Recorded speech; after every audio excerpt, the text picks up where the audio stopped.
Muito bem, bom dia na paz do Senhor Jesus Cristo. Começando nessa manhã, uma pequena queda de conexão por aqui, mas já estamos, pela graça de Deus, conectados com o Senhor Jesus Cristo, que é o mais importante na nossa vida. Para nós começarmos a nossa meditação dessa terça-feira pela manhã, eu queria começar uma pergunta que ela está no meu coração. Se nós pudéssemos falar com Deus agora, o que a gente diria? O que a gente pediria? O que a gente falaria para Jesus? Bom dia para o João, para a Miriam, para a Vanessa, para a Marisete, para a Nia. Pensa um pouquinho, para pensar o que tu está fazendo. Eu sei que a nossa vida é corrida e às vezes a gente está fazendo uma coisa e pensando noutra. Essa é a verdade. Às vezes a gente está trabalhando, fazendo uma coisa e pensando noutra. Às vezes a gente está conversando com alguém e pensando noutra pessoa, noutra situação. Às vezes a gente está com a preocupação no nosso coração, ela está dentro da nossa cabeça, e a gente conversa com um amigo, troca ideia com alguém, fala com alguém, mas a gente não está conectado com aquele que a gente está falando. A gente está conectado com uma outra situação que ela é mais forte dentro do nosso coração, que é aquele momento que nós estamos vivendo. E quando nós vamos buscar em Deus, quando nós vamos na presença de Jesus, nós temos muitas vezes uma facilidade de nos desconectar ou da gente ficar dispersivo. O que é ficar dispersivo? É como a gente estivesse assistindo um filme na TV, uma coisa que a gente não estivesse acompanhando com tanta disposição e boa vontade. Bom dia, Carla, que Deus te abençoe nesse dia. E eu estou começando essa meditação criando o que Deus coloca no meu coração para este momento. Se eu fosse falar com Jesus pessoalmente agora, o que eu falaria para Ele? O que eu diria para Ele? Eu falaria, se eu encontrasse com Jesus fisicamente, bom dia para a Silnara, bom dia para a Márcia lá de Curitiba. O que Deus coloca no meu coração para nós começarmos essa meditação na porção bíblica dessa manhã é, se eu encontrar com Jesus agora fisicamente, o que eu perguntaria para Ele, o que eu falaria para Ele, qual seria a primeira coisa? Eu abriria um sorriso, eu me emocionaria a ponto de rolar lágrimas, eu pediria o quê? Porque tem uma dessas lendas, dessas histórias bonitas, fábulas. Bom dia, Rafaela, bom dia para a Ana Eulália lá em Santa Vitória do Palmar. Dessas fábulas que contam de alguém que acha uma lâmpada, aonde nessa história, dessa fábula, conta que dentro daquela lâmpada existiria um gênio. E quando a pessoa esfregasse aquela lâmpada, o gênio apareceria e concederia 3 pedidos rápidos. A pessoa tem que pensar rápido, Cauã. Qual os 3 pedidos que fariam se encontrasse essa lâmpada mágica que o gênio perguntasse: olha, eu vou lhe conceder 3 desejos, quais são os teus 3 desejos? Nós, se formos pegados de surpresas assim, a gente vai ficar cheio de dúvidas para saber o que a gente quer, porque às vezes essa reflexão nos mostra que a gente nem sabe exatamente o que a gente quer neste momento. Mas a pergunta para nós iniciarmos e meditarmos um pouco na porção bíblica dessa manhã é: se eu e você encontrasse com Jesus, qual seria a minha reação e a tua reação neste momento da nossa vida? O momento que nós estamos vivendo. Agora, na terça-feira, final de julho, chegando o frio aqui no sul, os problemas que você está vivendo hoje. Eu não sei se você está num momento próximo do Senhor, ou se você está num momento mais enfraquecido da tua fé. O que você diria ao Senhor Jesus? O que você pediria? O que você falaria? Qual a tua reação? Qual a tua surpresa? Eu não vou responder essa pergunta. Eu posso responder por mim mesmo, mas eu não vou responder por você. Mas fica essa meditação. Saiba que o encontro com Jesus, um dia lá no livro de Amós, no Antigo Testamento, Amós era um profeta que ele escreveu, ou falava, ou pregava ao povo naquela época, dizendo: prepara-te, ó Israel, para teres um encontro com teu Deus. A gente vive querendo ter um encontro com Deus. A gente cria expectativas para os nossos cultos, para a nossa oração, para nós buscarmos a Deus. Pois bem, e se encontrássemos a Deus na pessoa de Jesus, o que faríamos? Pois eu creio que nessa manhã o Espírito Santo está comigo, está contigo, e a palavra que nós vamos meditar nessa manhã, ela vai trazer uma porção daquilo que Ele quer falar conosco. E nós vamos orar ao Senhor daqui a pouco, e nós vamos falar cada um com suas palavras, daquilo que você quer, que você precisa, qual a tua reação ao buscar Deus nessa manhã, ao ter um encontro com o Espírito Santo na tua vida.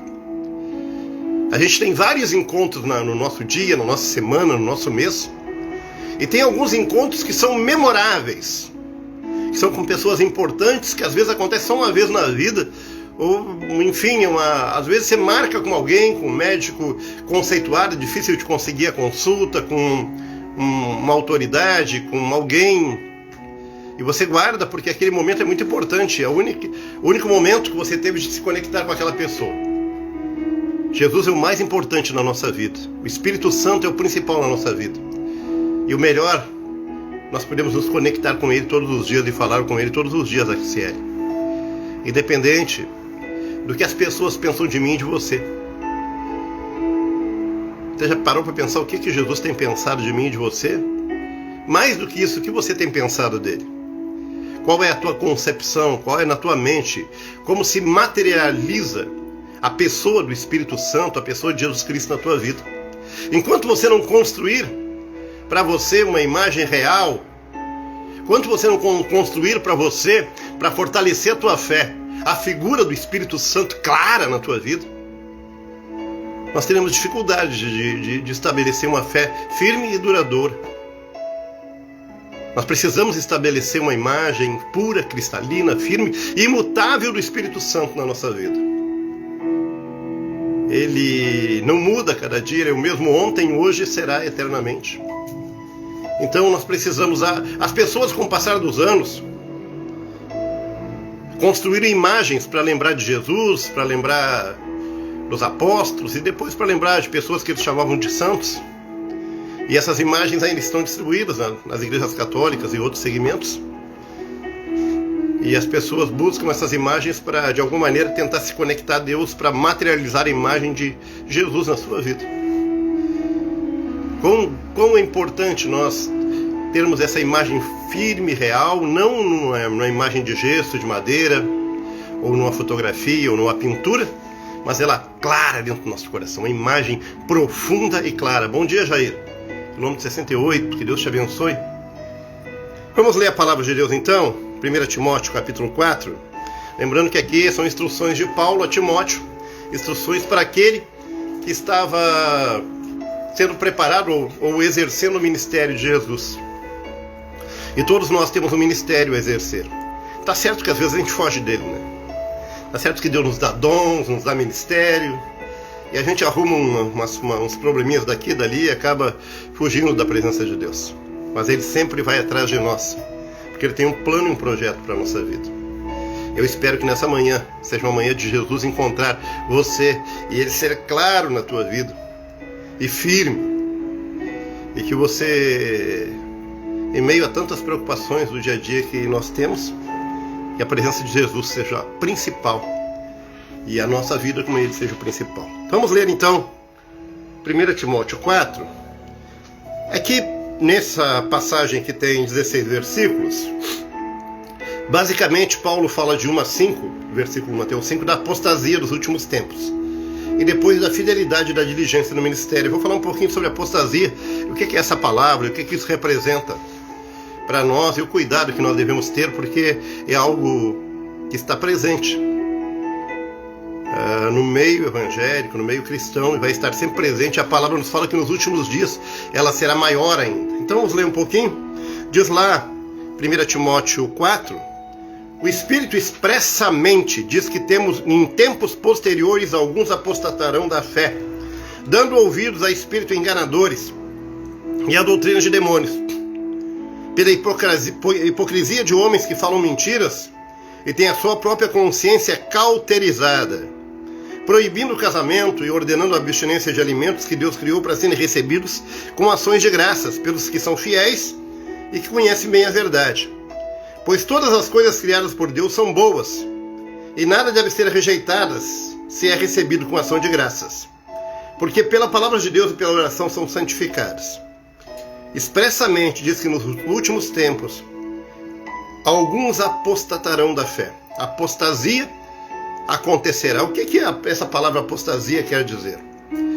Apostasia, meus amados, é, na verdade, o abandono deliberado da fé. Alguém que conhece a palavra, que estudou a palavra e que então seguiu a palavra, em algum momento da sua vida, ele se torna um apóstata, ou seja, ele conhecendo, ele abandona a fé e ele começa a ter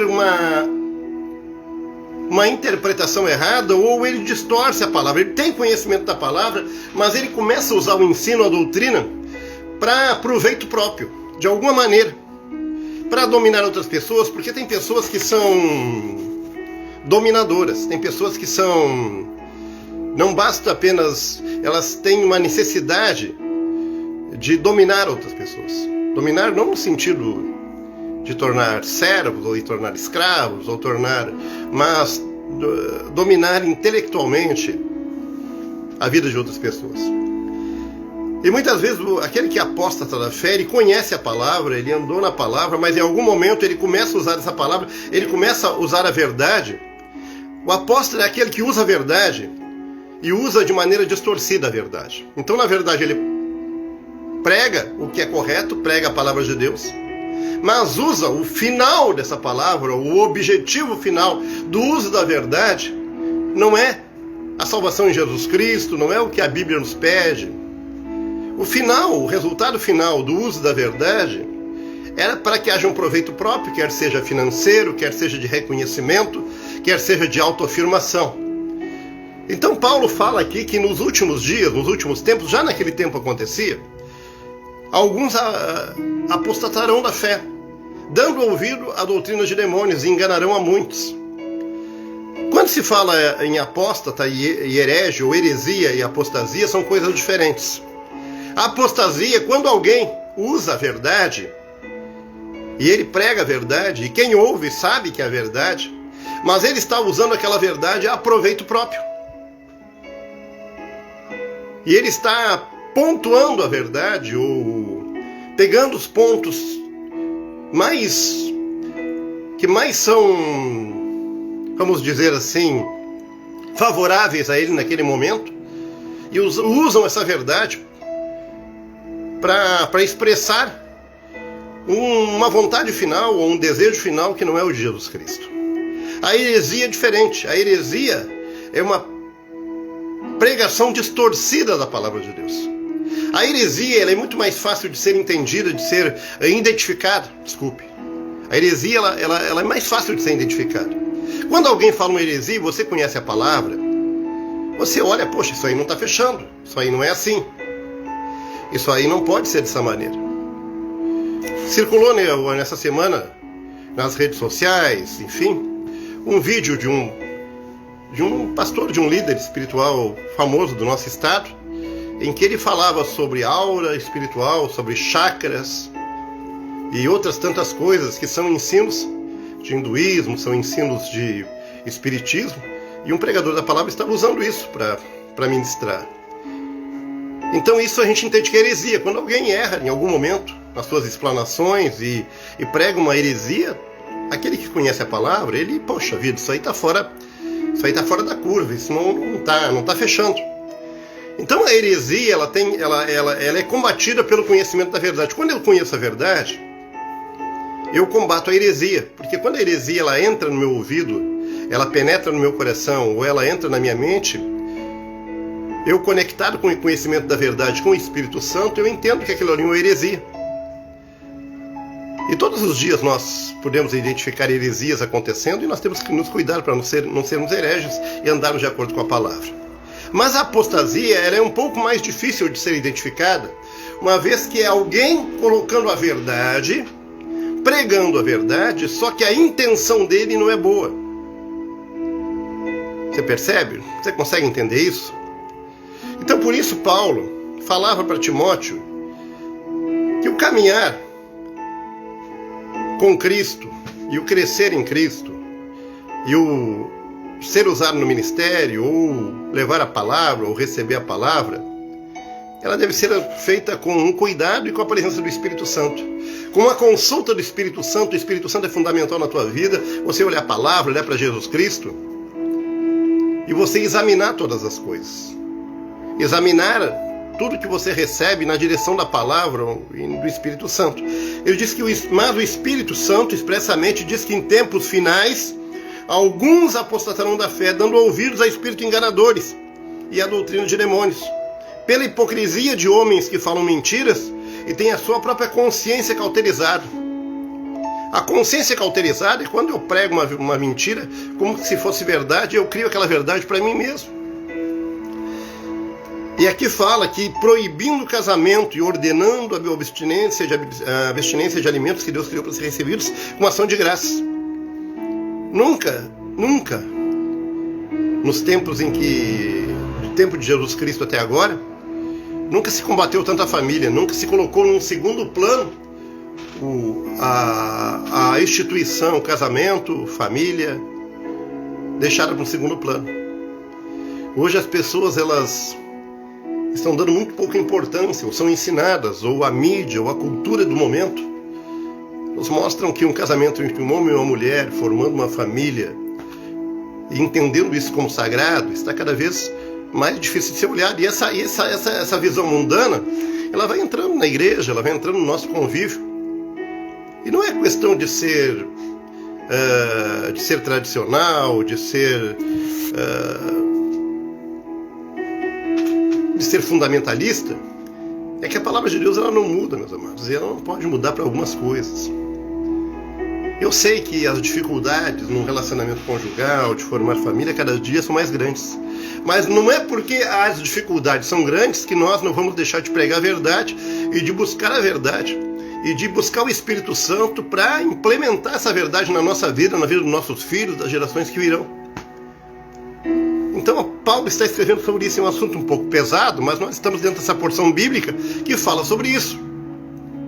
E depois, a partir do versículo 6, ele começa a tratar um pouquinho sobre a fidelidade e a diligência no ministério, a fidelidade que nós devemos ter. A vida com Jesus, ela pede fidelidade e diligência, que são duas coisas que são importantes. A fidelidade, você sabe, né? Você ser fiel ao Senhor Jesus. A fidelidade não diz que você vai ter dois deuses, um Deus e meio, que você vai ter o Deus e o teu pensamento. A fidelidade para com Deus não nos permite viver duas vidas. Deixa eu falar um pouquinho para vocês. A fidelidade para com Jesus não permite você ter uma vida com Deus e ter a tua vida própria. Não é como, sabe quando você vai para o teu trabalho e lá tem um uniforme para você botar? E aquele uniforme é para aquele local de trabalho? Às vezes é um canteiro de obra, então você chega lá no teu local de trabalho, você tem todo o teu uniforme, tem um capacete para trabalhar lá, e você se prepara todo, e você veste todo o teu uniforme e ali está trabalhando com ele. Ali é obrigatório colocar aquele uniforme. Mas a partir do momento que você sai do teu horário de trabalho, você abandona o teu uniforme, e aí você bota a tua roupa normal, aí você tem o direito de botar a roupa que você quer e continuar a tua vida. O policial militar, ou de qualquer ordem, ele tem a sua farda lá. Enquanto ele está trabalhando, ele obrigatoriamente está de serviço, ele coloca lá a sua farda que o identifica, a autoridade, quem ele é. Mas quando ele sai de lá e está na folga, está nos seus momentos de folga, ele bota uma roupa normal, que as pessoas usam a expressão a paisana, né? Então se torna uma pessoa normal. Às vezes ele é identificado como policial porque alguém o conhece, mas a farda ele não tem. A nossa vida com Jesus, ela não é essa possibilidade que nós temos de em algum momento nos vestirmos a farda de cristãos ou colocarmos o uniforme. E quando nós estamos na igreja, estamos no movimento evangelista, estamos no momento de oração, e aí em algum momento agora eu vou viver a minha vida, eu largo aquele uniforme de cristão e eu vou tocar minha vida do meu jeito. A vida com Jesus, ela não é um compartimento inseparável, ou às vezes secreto da nossa vida. A vida com Jesus envolve todas as áreas da nossa vida, e nós acordamos na madrugada e somos de Jesus. Dormimos, levantamos de manhã, somos de Jesus. Vamos para o trabalho, almoçamos, andamos na rua, somos o mesmo em Cristo. Está tudo muito bem, a gente está feliz, vai para uma festa, no meio daquela festa, a gente continua sendo o mesmo de Jesus. Deu um problema, a gente adoeceu, foi parar no hospital. Lá a gente continua sendo de Jesus, filho de Deus. A gente é filho de Deus na pessoa de Jesus Cristo, desde o momento que a gente aceitou Jesus, para toda a eternidade. Então você, quando aceita Jesus, você toma uma postura, uma posição, uma identidade de filho de Deus. Isso vai te acompanhar em todos os momentos da tua vida. Não é um uniforme, não é uma coisa que você vai trocar. Ah, alguém me magoou na igreja, agora eu deixei de ser filho de Deus, eu abandonei tudo, chutei o balde, não quero mais saber. Essas coisas acontecem, mas você não... Jesus acompanha a tua vida onde você está. Se você vai todos os dias na igreja, se você é presente, se você demora uns dias, teve alguma questão de trabalho, outros compromissos e não pôde ir. Se você assiste a live comigo, estuda a palavra, se você não assiste, aonde você estiver, você é filho de Deus. Mas você tem que ter essa postura de filho de Deus. E essa fé de filho de Deus. Então a fidelidade, ela tem a ver com isso, meus amados. A fidelidade tem a ver com esse comprometimento do teu coração, com a tua fé em Jesus Cristo. E Paulo está escrevendo aqui a Timóteo, que era um filho amado dele no ministério, de como ele deveria se comportar e como deveria ser. E ele diz assim: por ponto essas coisas, irmãos, versículo 6, serás bom ministro de Cristo Jesus, nutrido pela palavra da fé e da boa doutrina que tem seguido. Mas rejeita as fábulas profanas e de velhas, exercita-te mesmo na piedade, pois o exercício corporal para pouco aproveita, mas a piedade para tudo é proveitosa, visto que tem uma promessa de vida presente que o há de vir. Fiel é essa palavra e digna de toda aceitação.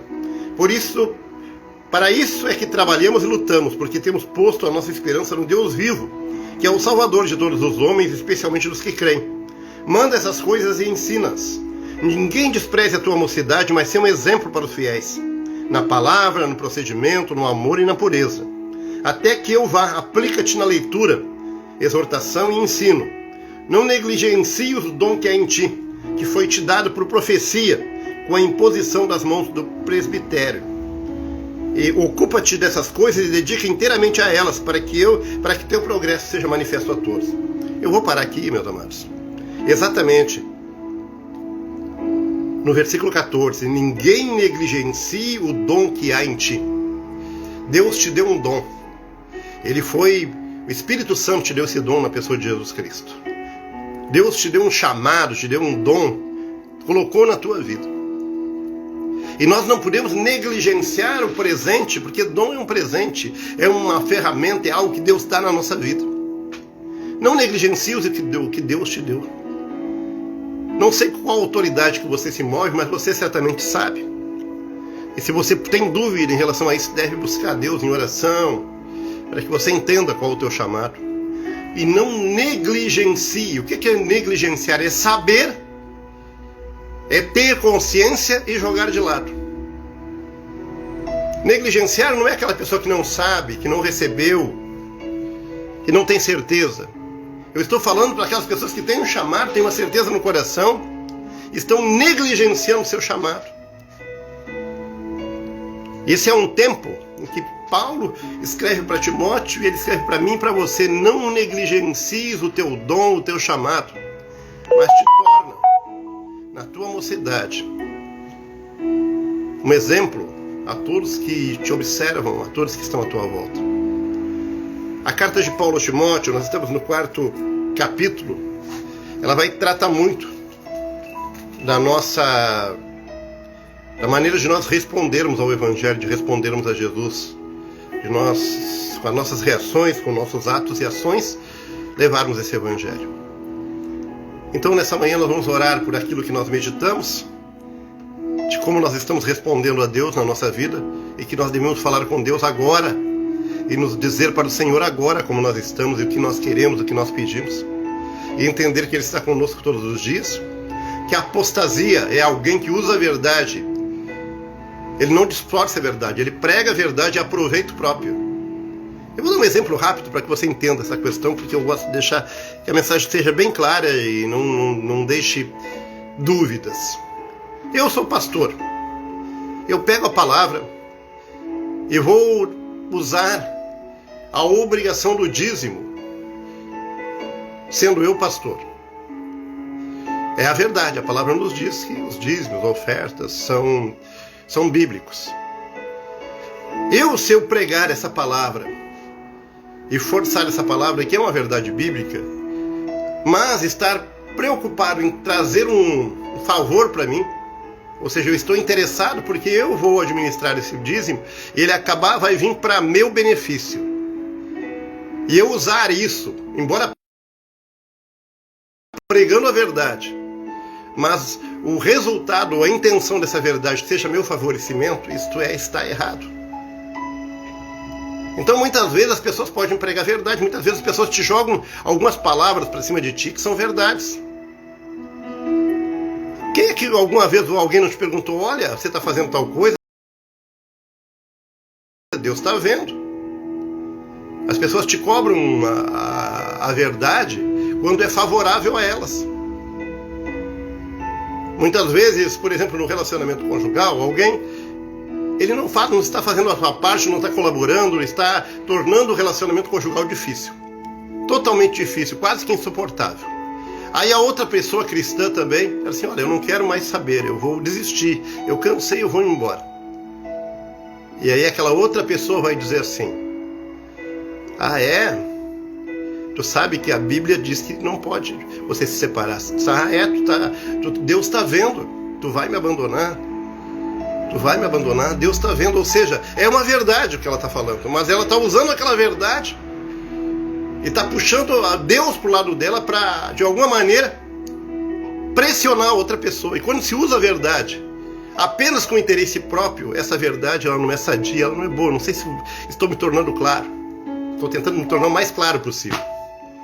A apostasia, quando se usa a verdade de uma maneira distorcida, a maioria das vezes tentando usar em proveito próprio.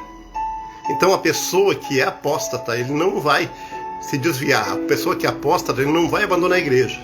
A pessoa que é apóstata, ele não vai largar a Bíblia debaixo do braço. Ele vai começar a usar pontos da palavra ou verdades soltas para fundamentar as suas ações. E a heresia, para nós encerrar o que nós estudamos, aí sim, é distorcer a palavra, é colocar coisas que não existem, as coisas que realmente não procedem e são doutrinas de demônios, e a gente entende elas claramente. Então vamos orar por isso nessa manhã, que Deus nos guarde nesse tempo, que a gente possa ter um coração muito sincero na presença de Deus. A chave para isso tudo é ter uma intimidade, uma sinceridade com Deus. Eu quero orar por você, por tua vida, por tua casa e por teu ministério. Eu sei que nessa manhã você enfrenta lutas, batalhas, todos nós temos. Mas eu sei que tem alguém que está muito desanimado. Eu sinto no meu coração que há alguém muito desanimado, triste e até cansado da caminhada. Porque tem buscado tanto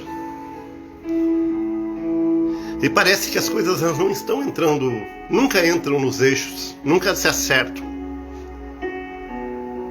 Mas aí vem o tempo, e este é o tempo em que Deus te chama para uma nova vida para com Ele, para uma vida de comunhão, de intimidade, uma vida de ouvir a voz do Pai.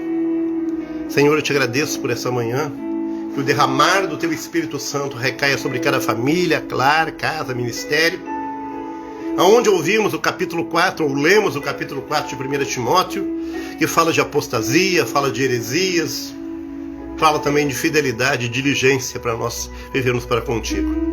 E Teu Espírito Santo alcance muito especialmente aquele que está abatido, fraco, cansado, aquele que é vítima de apostasia, pois tem servido líderes que são apóstatas, que usam a palavra, a verdade, em proveito próprio.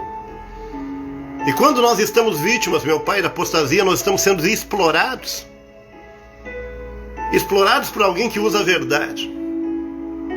Que o nosso coração nos dê entendimento, discernimento do Teu Espírito Santo para nós vencermos e termos sabedoria, para nos afastar dos apóstatas, urgentemente. E também fugir das heresias dos últimos tempos, em que espíritos enganadores entram com mentiras deslavadas, com distorção da tua palavra, com misticismo,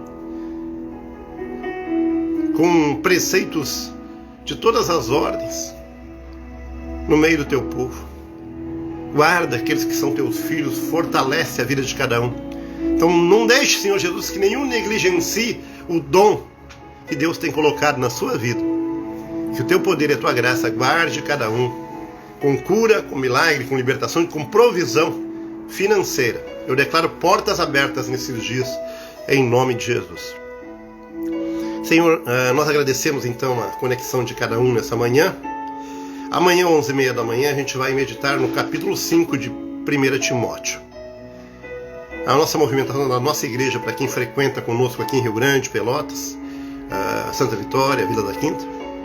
Hoje à noite, terça-feira, a gente tem culto de oração das mulheres aqui na Santos Dumont.